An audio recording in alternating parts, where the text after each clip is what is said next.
So yeah, meron tayong client, gusto niya siya ay criminology haircut at nag-request siya na size ang itaas. So yan, ginamitan nga natin ng size at inumpisa na natin. At nilagyan natin siya ng pattern para mas madali natin i-zero ang gilid.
So,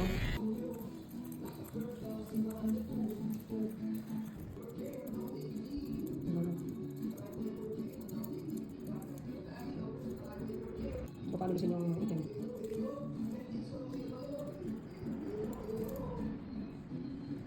Kailangan ko na pag stop ako, kailangan magkapit ka para sa mga viewers to.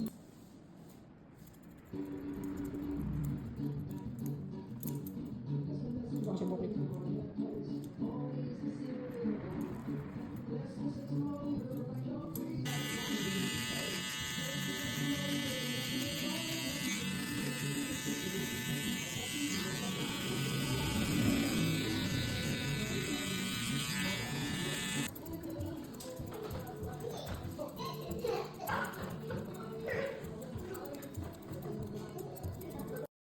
So yan na po ang resulta ng ating gupit. Size po ang ibabaw, high feed po ang gusto ni sir. Yan po ang gusto ng mga criminology ngayon, ganyang style. Kaya kung makikita niyo yung pagkakat niya. So meron po siyang mapula dito sa left kasi medyo masilan po ang added ni sir. So yan, iikot ko po sa inyo, ipapakita ko po sa inyo yung harap. Dahil nag-request si sir ng devil cut, ayan o, kung makikita niyo, buhay na buhay yung front. Yun o, puging-pugi na ulit si sir. Yun o. So sir, maraming salamat po. God bless you po sir.